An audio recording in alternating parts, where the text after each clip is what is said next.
वाला इधर done. Good afternoon everyone, मैं कोमल आप सभी का स्वागत करती हूँ बैक टू एजुकेशन ऐप पर। आज आपकी इंग्लिश की पहली क्लास है तो जाहिर सी बात है हम टॉपिक भी वही चूज़ करने वाले हैं जो हर एक कॉम्पिटिटिव एग्ज़ाम के लिए इम्पॉर्टेंट है। चाहे आपके एग्ज़ाम में 5 नंबर की इंग्लिश आ रही है, 7 की आ रही है, 10 की आ रही है, 25 की आ रही है, 40 की आ रही है, चाहे कितने मार्क्स की इंग्लिश आ रही हो, चाहे आपका डिफेंस का एग्ज़ाम हो, चाहे आपका ऑफिसर के रैंक का एग्ज़ाम हो, एक टॉपिक ऐसा है जो हर एग्ज़ाम में उतनी ही इम्पोर्टेंस रखता है जितने किसी और एग्ज़ाम में। उस टॉपिक का नाम है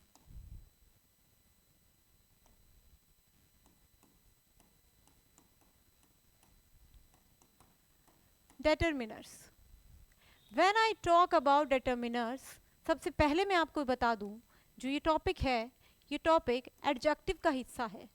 तो क्वेश्चन स्टूडेंट का जो पहला दिमाग में क्वेश्चन आता है वो ये आता है, मैम फिर हम एडजेक्टिव क्यों नहीं पढ़ रहे हैं? बिकॉज एडजेक्टिव हर एग्जाम में क्वेश्चन नहीं पूछता है, बट डिटरमिनर्स हर एग्जाम में क्वेश्चन पूछता है। तो इसलिए हम डिटरमिनर से शुरुआत करेंगे। तो पहले सीखते हैं व्हाट इज डिटरमिनर्स, होता क्या है ये। जो डिटरमिनर्स जो आपका टॉपिक है ये एक शब्द से बना है जिसको हम बोलते हैं डिटरमाइन। डिटरमाइन का मतलब होता है किसी भी चीज़ को निश्चित करना या सुनिश्चित करना। किसी चीज़ के बारे में निश्चित करके कुछ बताने को क्या कहा जाता है? डिटरमिनर कहा जाता है। आप बहुत ध्यान से समझना। फॉर एग्जाम्पल मैं क्लास ले रही हूँ, उसमें कुछ स्टूडेंट्स हैं। मुझसे पूछा गया कि मैम आज आप क्लास पढ़ा रहे थे उसमें कितने स्टूडेंट्स हैं? मैंने काउंट किया, काउंट करके मैंने बोला कि 30 स्टूडेंट्स हैं। ठीक है, तो अब मैंने ये फिक्स आइडिया दिया या रफ आइडिया दिया? फिक्स दिया ना, बिल्कुल। उसके बाद उस क्लासरूम से निकल के मैं दूसरे क्लासरूम में गई, वहाँ पे मैंने कुछ स्टूडेंट्स को पढ़ाया। मुझसे फिर पूछा गया मैम कितने स्टूडेंट्स थे? मैंने कहा सर थोड़े बहुत तो थे। तो अब मैंने फिक्स आइडिया दिया या रफ दिया? रफ दिया। और आइडिया देने के लिए मैंने कहा थोड़े बहुत यानी कि कुछ, कुछ यानी कि सम। ठीक है, तो यहाँ पे मैंने एक ऐसा आइडिया दिया, रफ आइडिया दिया। You got my point? तो किसी भी बात को बताने के लिए या तो आप फिक्स आइडिया दे सकते हो या आप रफ आइडिया दे सकते हो।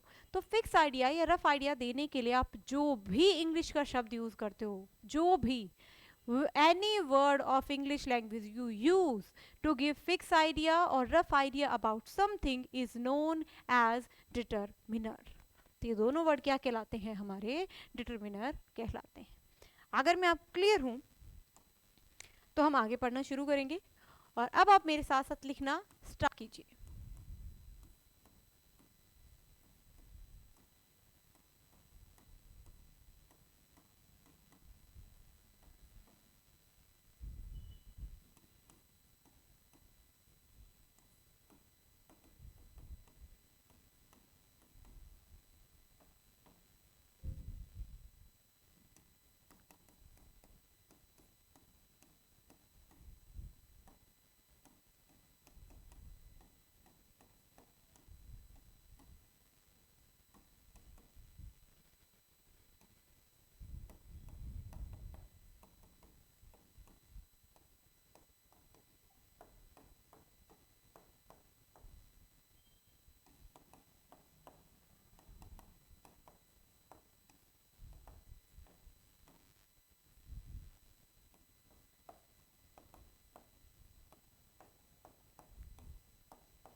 प्लीज़ आप नोट कीजिए, उसके बाद हम आगे देखते हैं।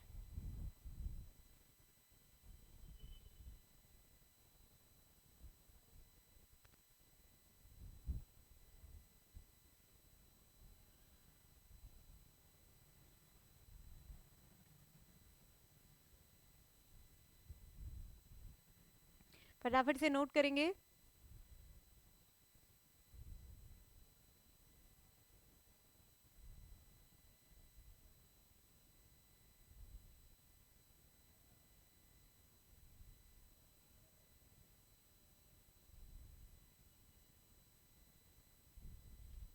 चलिए जी।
प्लीज नोट देम डाउन, उसके बाद हम समझते हैं.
थोड़ा स्पीड से लिखेंगे.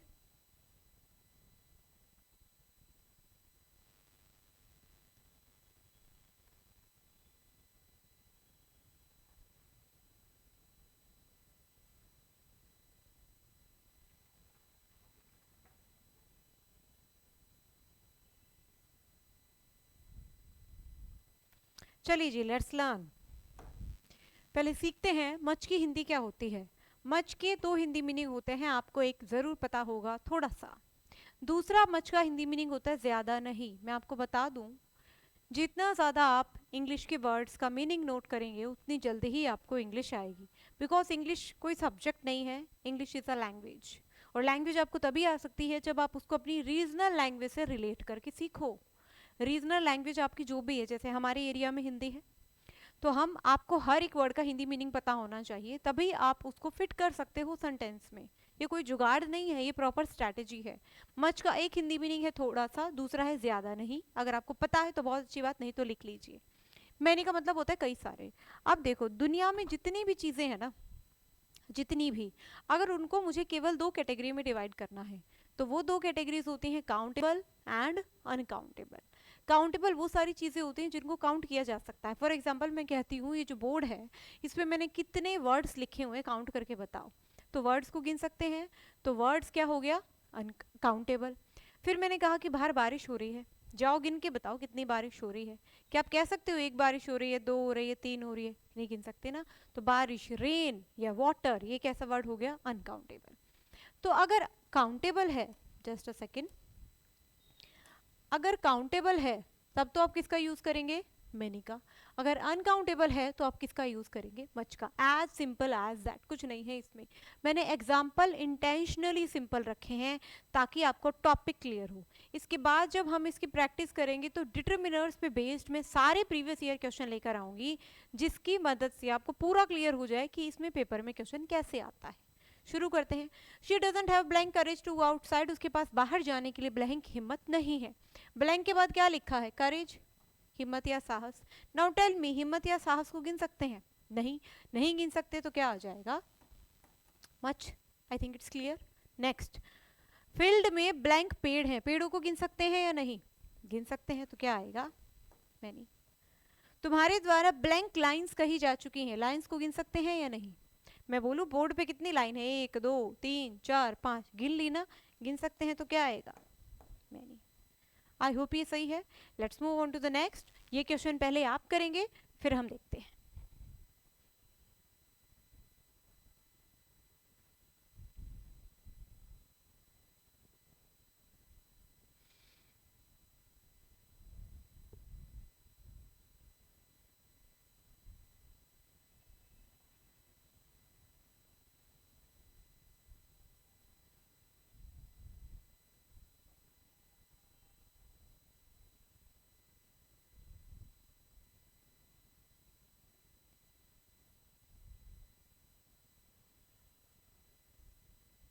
देखिए, how blank options do you get for a question. अब आप मुझे बताइए, आपका जो कॉम्पिटिटिव एग्जाम होता है उसमें एक क्वेश्चन के लिए आपको कितने ऑप्शन मिलते हैं, 4.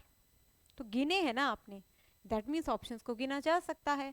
तो आंसर क्या होगा, many. Very good. How blank water do you need to make a cup of tea, कितने लोगों को, सॉरी, एक चाय का कप बनाने के लिए कितना पानी चाहिए, पानी को गिन सकते हैं? नहीं, तो आंसर क्या होगा? I am not left with blank time. सब छोड़ के पहले मुझे बताओ, टाइम को गिन सकते हैं या नहीं? जल्दी बताइए।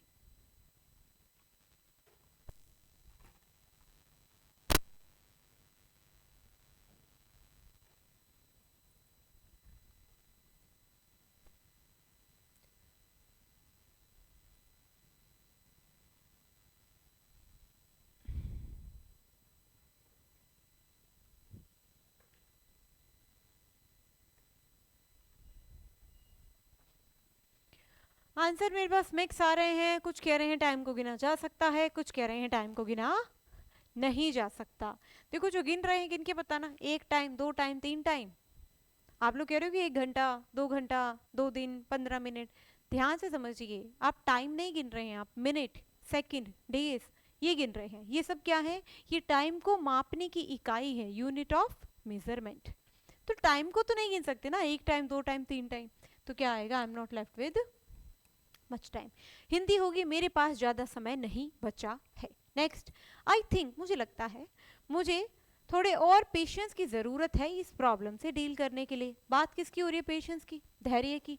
क्या पेशेंस को गिन सकते हैं? नहीं, तो आंसर क्या होगा? Much. I hope it's correct. एक बार जरा बता दीजिए पूरे 7 के साथ किसके सही हैं या आपके कितने सही हैं?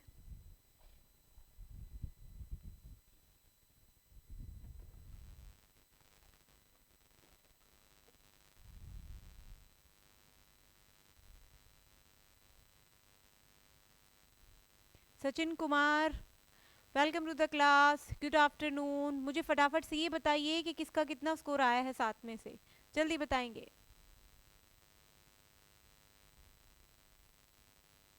जितने लोग भी लाइव देख रहे हैं फटाफट बताओ। आई am waiting for your responses.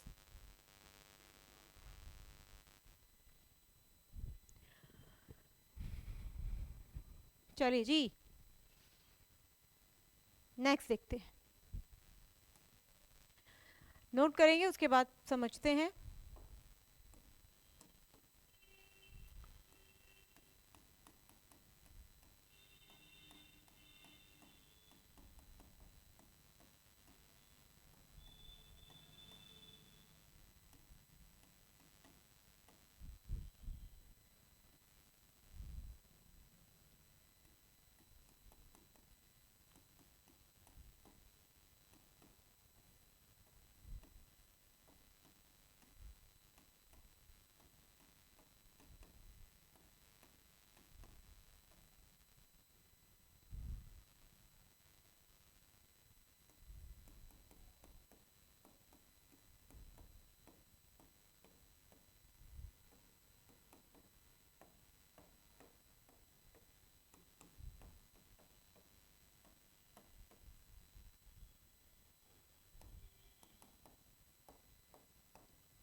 फटाफट लिखेंगे पहले, फिर समझते हैं।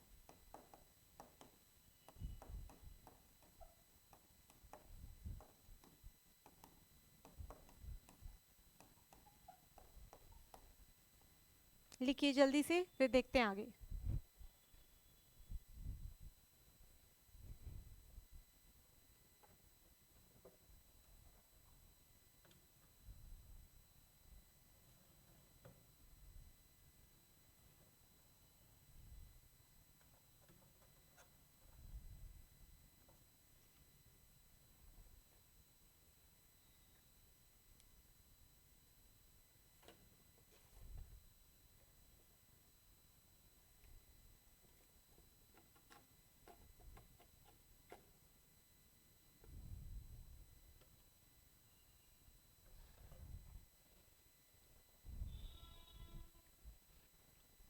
चलिए नेक्स्ट देखते हैं।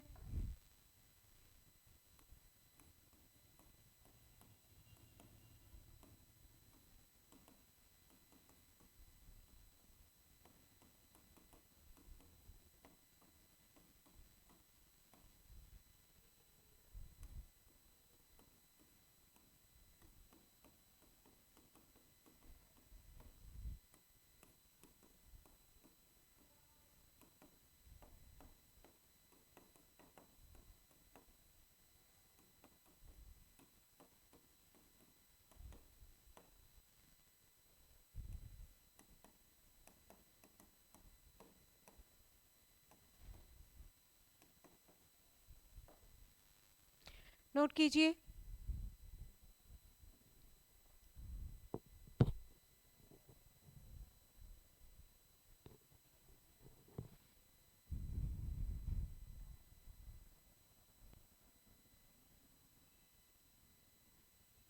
अंजलि के 5 सही थे, very good Anjali, keep it up. अब ये क्वेश्चंस भी सॉल्व करने हैं, इनमें से भी बताना कितने सही हैं। Very good very good. देखिए चलिए समझते हैं, बहुत अच्छा कॉन्सेप्ट है ये। 2 मिनट ध्यान लगा के सुनो, कुछ रहने लिखने को रह गया है भी लिख लेना। फॉर्मर लेटर फर्स्ट क्लास, सबसे पहले तो ये स्पेलिंग का आपको लग रहा हो कि गलत है मैम, ये तो वो तो सिंगल टी होता है, वो शब्द दूसरा है, उसको कहते हैं लेटर, इसको कहते हैं लेटर। ठीक है, अब ध्यान से सुनना। फॉर्मर की हिंदी होती है पहला, और फर्स्ट की हिंदी भी क्या होती है, पहला। जब दोनों की हिंदी पहला है तो डिफरेंस क्या है?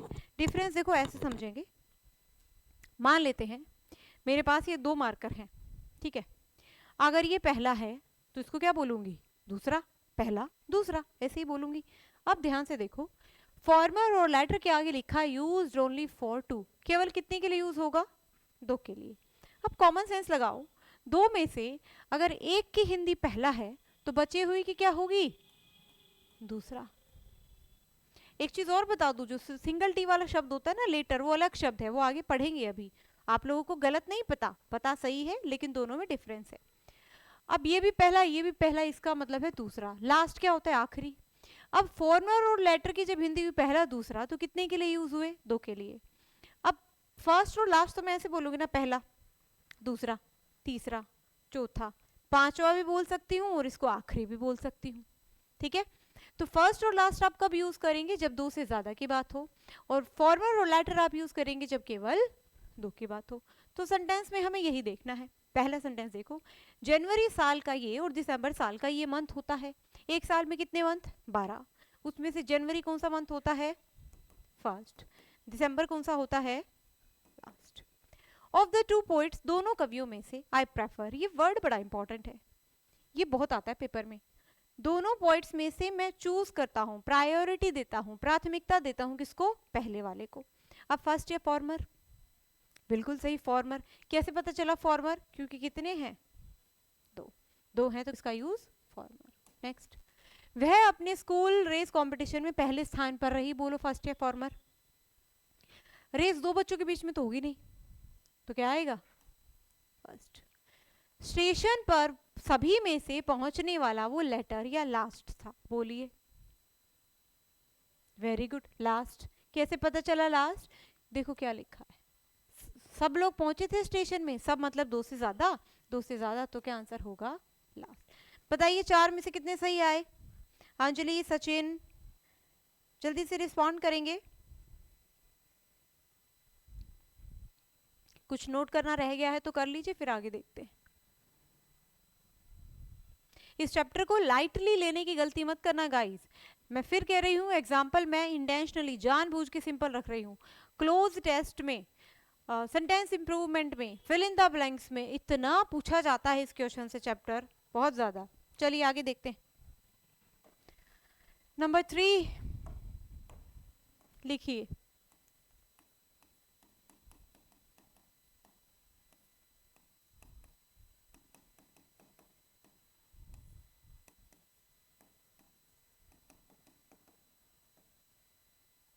Just a second.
फटाफट से ये नोट कीजिए, फिर आगे देखेंगे।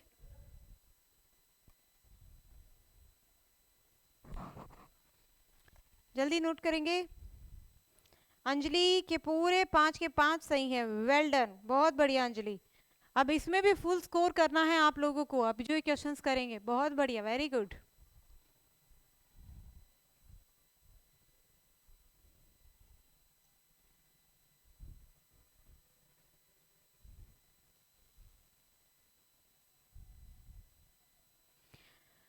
सचिन का रिस्पांस नहीं आ रहा। और बच्चे कौन लाइव हैं?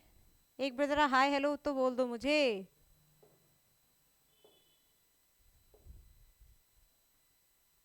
जल्दी से नोट करेंगे।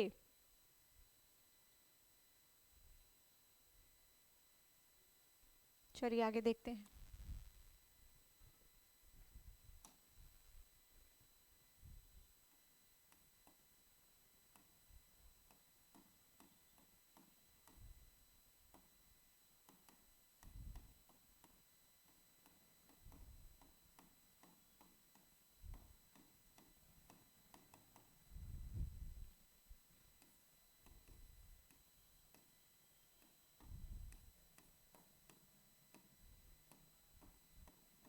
स्पीड के साथ लिखिए।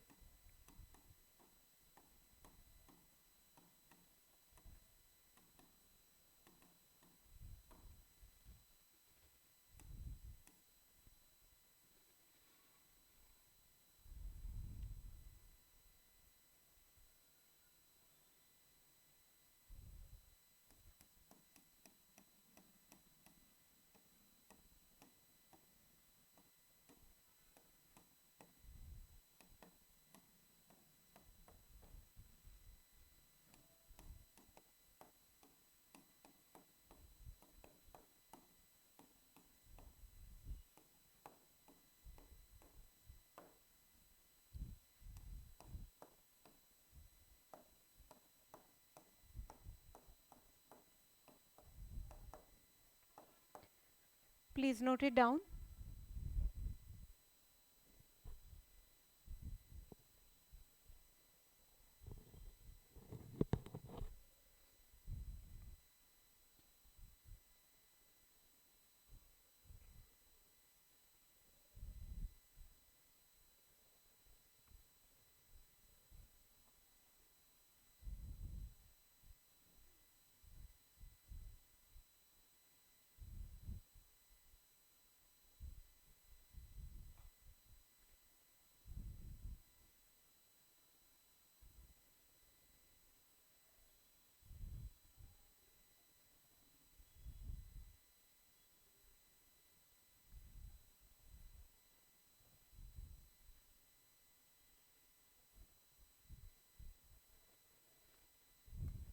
एक बात मैं आपको बता दूं, ये जो लिटिल ए लिटिल दा लिटिल है, फ्यू ए फ्यू दा फ्यू है, ये क्वेश्चन केवल और केवल आपकी समझ सॉल्व करवाएगी। समझ से मेरा मतलब ये है कि आपको तीनों के बीच का डिफरेंस पता होना चाहिए बिल्कुल क्लियर वे में। सबसे पहले तीनों जो ये हैं, इनका जो इनमें जो सिमिलैरिटी है वो है अनकाउंटेबिलिटी वाली। ये तीनों किसके लिए यूज किए जाते हैं? अनकाउंटेबल के लिए, ऐसी चीजों के लिए जिनको काउंट नहीं किया जा सकता। तो ये तो इनकी सिमिलैरिटी की बात हो गई। तो इनमें डिफरेंस क्या है? डिफरेंस है इनके मीनिंग में और इनके यूज करने के तरीके में। 2 मिनट शांति से बैठ के सुन लो पहले। लिटिल की हिंदी है ना के बराबर, पता है तो बहुत बढ़िया, नहीं लिख लो क्योंकि क्वेश्चन यही सॉल्व करवाएगी। ए लिटिल के 2 मीनिंग होते हैं। पहला मीनिंग है थोड़ा बहुत, दूसरा मीनिंग है आधा अधूरा। ठीक है जी। द लिटिल के हिंदी मीनिंग है जितना भी है वह सारा का सारा। प्लीज लिख लेना, ना के बराबर, थोड़ा बहुत, आधा अधूरा, जितना भी है वह सारा का सारा। सचिन के 2 सही थे, बहुत बढ़िया सचिन। अब सचिन, अंजलि और जितने भी लोग देख रहे हैं, अब जब मैं आपको जो क्वेश्चंस दूंगी आप उनके आंसर में बताना स्कोर कितना आता है। अब सुन लो ध्यान से, इसको देते हैं ए, बी और सी। अब सुनना ध्यान से, हम सेंटेंस पढ़ेंगे और ये आइडिया लगाएंगे खुद से ही कि ना के बराबर की बात हो रही है, थोड़े बहुत की बात हो रही है, या आधे अधूरे की बात हो रही है। जैसा आइडिया हमें लगेगा हम उस अकॉर्डिंग अपना आंसर फिट कर देंगे। लेकिन जब तक सेंटेंस खुद से स्ट्रेस दे करके ये ना कह दे कि जितना है उस सारे की बात हो रही है, हम अपने आइडिया से नहीं मानने वाले। ठीक है, पहला question, there is blank water in the jug, jug में ब्लैंक पानी है, बताइए ए बी या सी। जल्दी से जितने लोग लाइव देख रहे हैं फटाफट बताएंगे क्या होगा आंसर। जग में ब्लैंक पानी है, ए बी या सी, बताइए।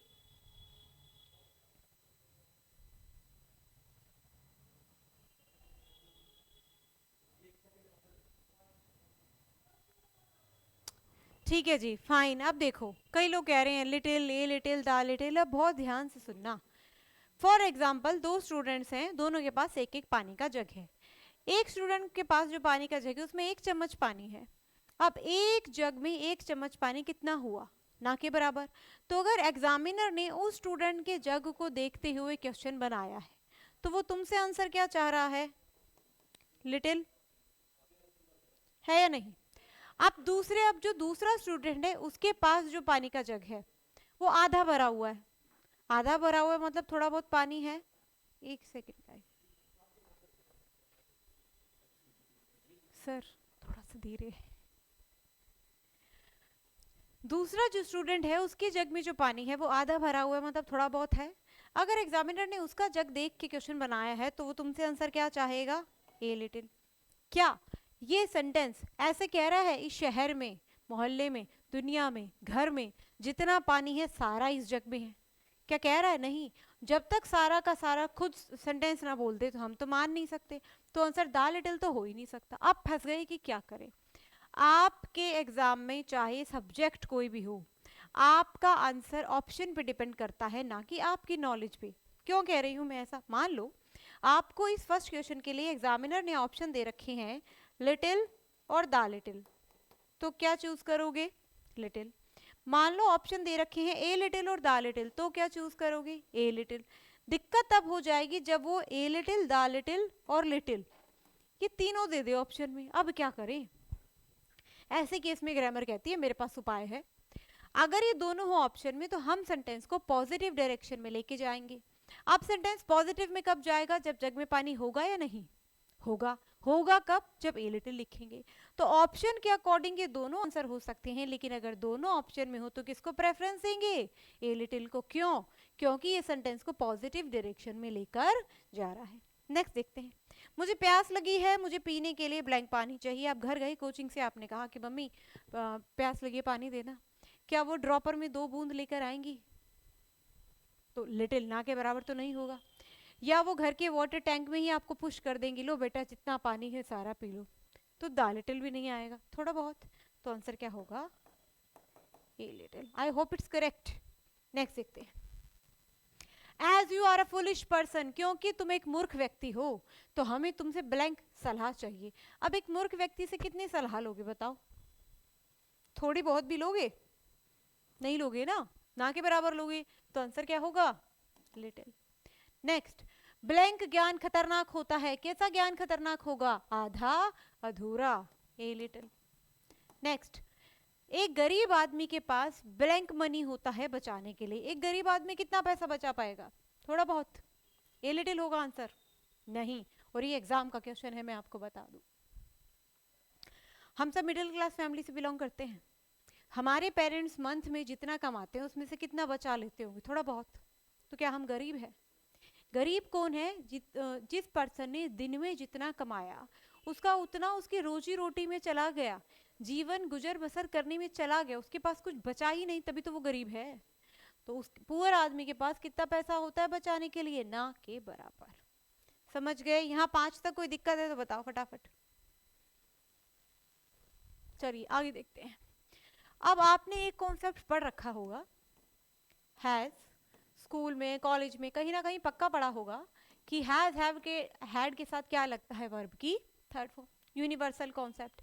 लेकिन अगर कभी आप कोई ऐसा सेंटेंस देखते हैं जिसमें वर्ब की थर्ड फॉर्म गिवन नहीं होती, केवल क्या दिया होता है, हैज, हैव, हैड, तो मैं आपको बताऊं इसकी हिंदी निकलती है होना, रखना या खाना। इसको प्रूव करते हैं एक सिंपल से सेंटेंस से। मैं एक सेंटेंस लिख रही हूँ, आई हैव अ कार, इसकी हिंदी क्या होगी, मेरे पास एक कार है।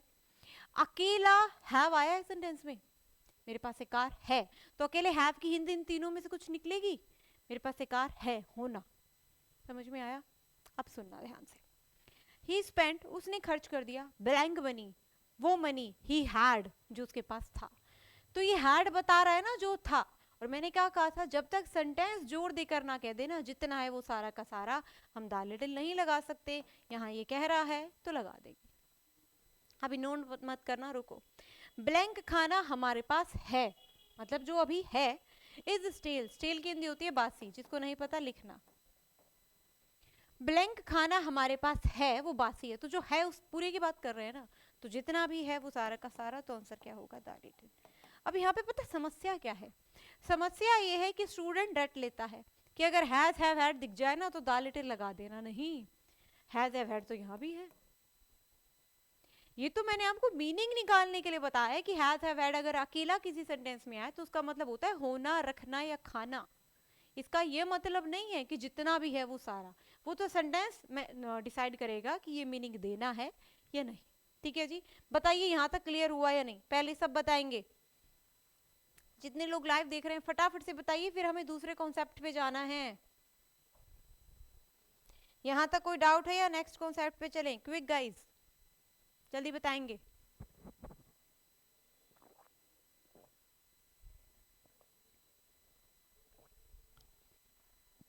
अंजलि, सचिन, बताएंगे फटाफट।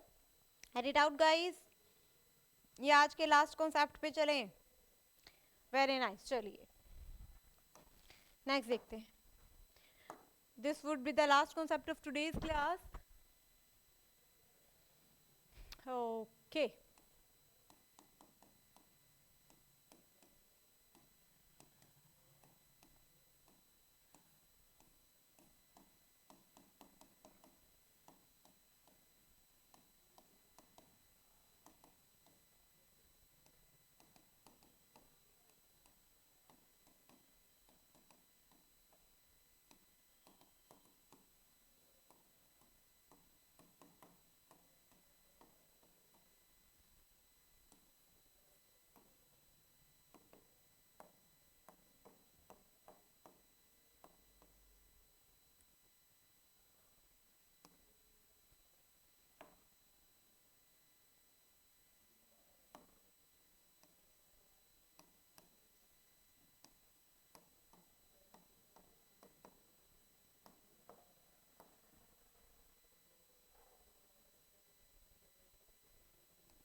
स्पीड से लिखेंगे।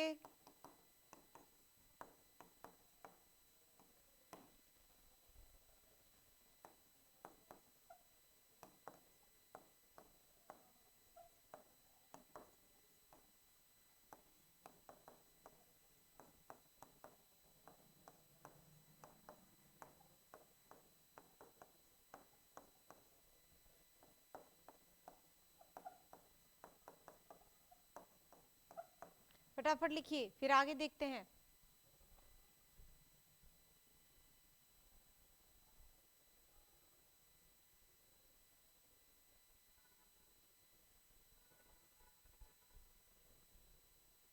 ये क्वेश्चंस आप ही सॉल्व करेंगे, उसके बाद देखेंगे क्या स्कोर आता है।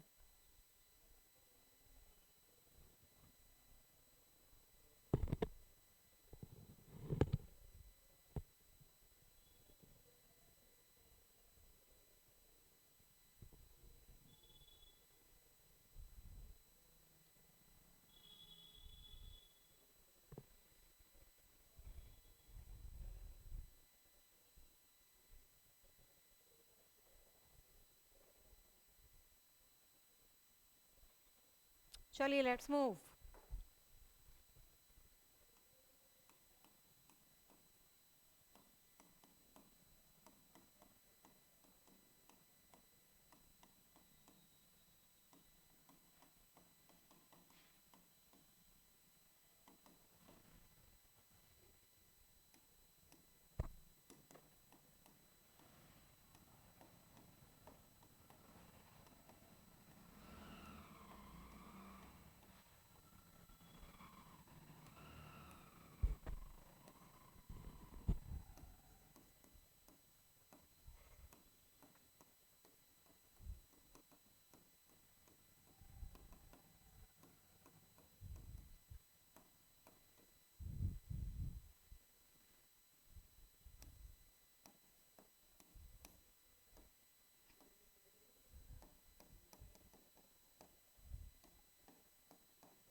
लिखिए गाइस फटाफट।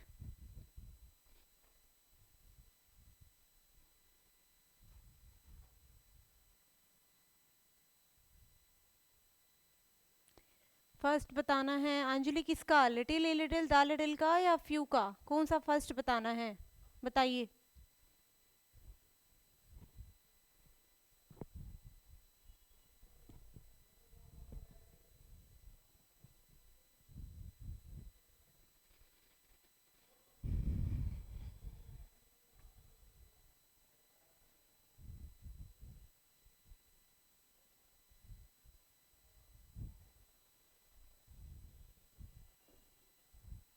चलिए आप पहले देखेंगे, आप ही को सॉल्व करने हैं, पहले समझ लीजिए। Few a few the few, उनके मीनिंग तो वही है जो लिटिल ए लिटिल और द लिटिल के थे। तो डिफरेंस क्या है? पहला डिफरेंस तो ये है कि ए फ्यू का मतलब केवल थोड़ा बहुत है, ए फ्यू का मतलब आधा अधूरा नहीं है। दूसरा मेजर डिफरेंस ये है कि वो तीनों अनकाउंटेबल के लिए यूज होते थे और ये तीनों आपके काउंटेबल के लिए यूज होते हैं। ये तो आगे डिफरेंस, बाकी सारी चीजें सेम है। इसको देंगे ए, इसको देंगे बी, इसको देंगे सी। अगर आपका सेंटेंस ना के बराबर की बात करता हुआ आपको दिखाई दे रहा है तो आप आंसर करेंगे फ्यू।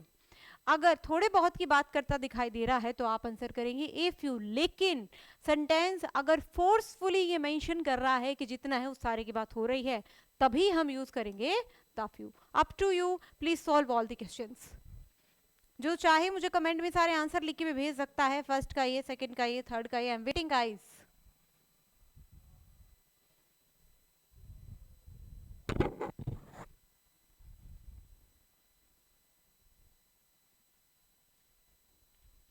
ए लिटिल का first, okay Anjali, few a few the few का सॉल्व कीजिए आप, उसके बाद में आपको ए लिटिल वाला फिर से बताती हूँ। वैसे वो डाउट आपका इसके फर्स्ट में भी क्लियर हो जाएगा, जो आपको डाउट है ना वो यहाँ पे भी क्लियर होगा। देखिए हम देखते हैं क्लास में ब्लैंक स्टूडेंट से आपके हिसाब से क्या डालना है, few a few the few. Mix response आ रहे हैं सभी के, कोई कह रहा है ए, कोई बी, कोई सी। फॉर एग्जाम्पल एक क्लास में 50 बच्चों ने एडमिशन लिया है फॉर एग्जाम्पल। अब 50 में से एक दिन बस 3 आए हैं, तो 50 में से 3 कितने हुए, ना के बराबर। तो अगर 50 में से 3 ही आए हैं, इस सिनेरियो को देख के एग्जामिनर ने क्वेश्चन सेट किया तो वो आंसर क्या चाहेगा, फ्यू। नेक्स्ट डे 50 में से कितने आ गए, 30। 50 में से 30 कितने हुए, थोड़े बहुत तो हैं, तो आंसर क्या करना चाहेगा वो, ए फ्यू। अब हमें क्या पता कितने बच्चे आए हैं, क्या ऐसा कह रहा है सेंटेंस जितने बच्चों ने एडमिशन लिया है सारे आए हैं, जितने शहर में अवेलेबल हैं सारे आए हैं, ऐसा तो कुछ नहीं कह रहा। तो दा फ्यू तो हटा ही दो, वो तो आ ही नहीं सकता।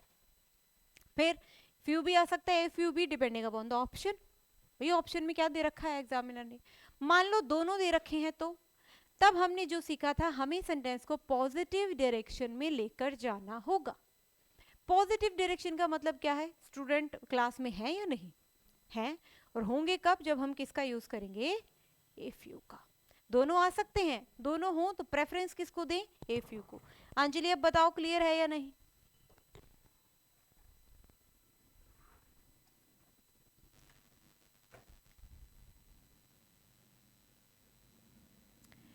Indu good afternoon, welcome to the class, thank you so much for replying, very good. Anjali बताओ अभी क्लियर हुआ।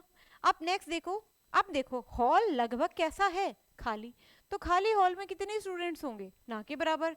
तो आंसर क्या होगा, few. I hope it's correct. Next कीजिए फटाफट, यू हैव ओनली 1 मिनट, ज्यादा का खेल ही नहीं है ये, जल्दी जल्दी करें। सचिन, अंजलि, इंदु, मुझे सबसे आंसर चाहिए, third fourth fifth six seventh का क्या है, आप फटाफट से कमेंट करके बताएंगे।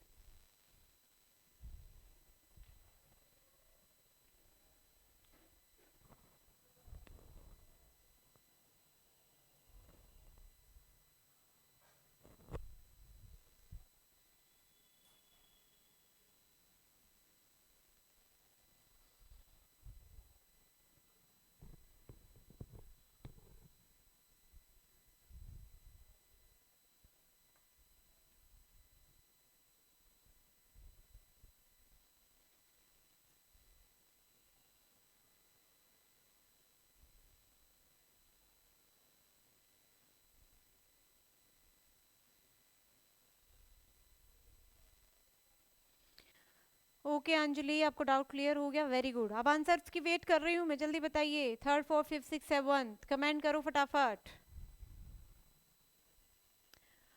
इंदू क्वेश्चन नंबर कमेंट करो बेटा, मुझे नहीं पता ना ए फ्यू आपने किसका बताया है। थर्ड का, फोर्थ का, फिफ्थ का, सिक्स का नहीं पता ना, ऐसे नंबरिंग लिख के उसके बाद आंसर डालिए।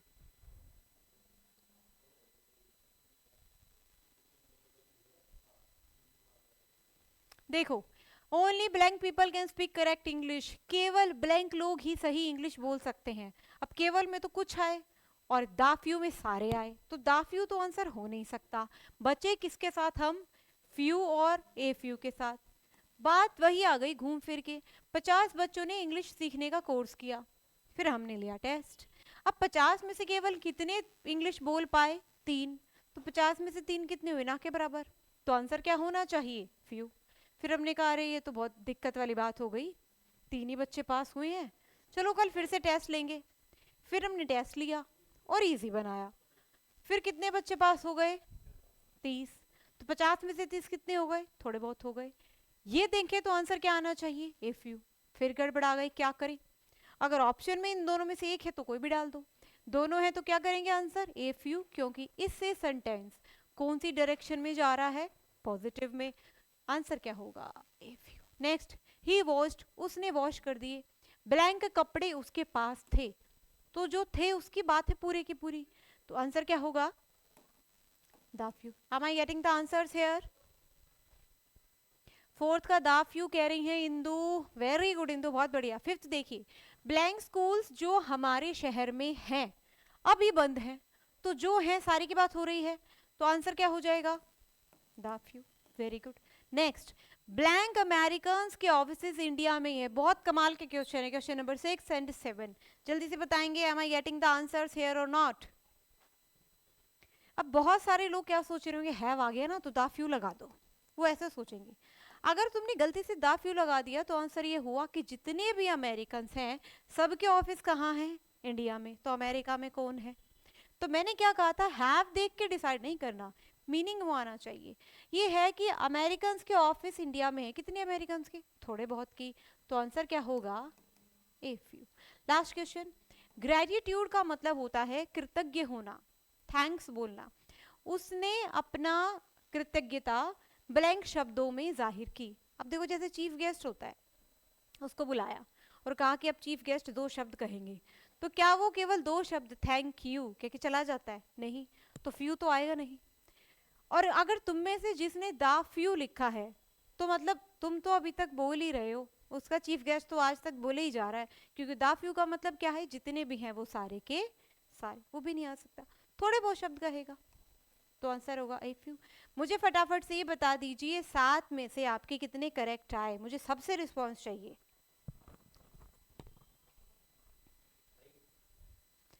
अंजलि ने कहा 6 का ए फ्यू, वेरी गुड, बहुत बढ़िया। सचिन ने कहा 6 का दाफ्यू, मैंने बोला ही था दाफ्यू की मुझे गड़बड़ लग ही रही है, करोगे ऐसा। स्कोर बताओ फटाफट 7 में से। स्लो है नेटवर्क,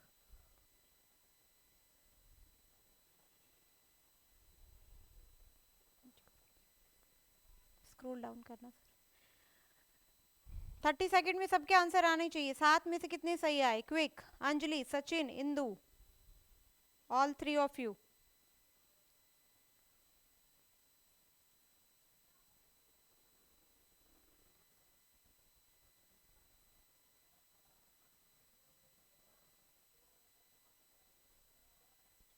सर देखो, अभी तक भी वही चल रहा है पीछे वाला जो पढ़ाया था।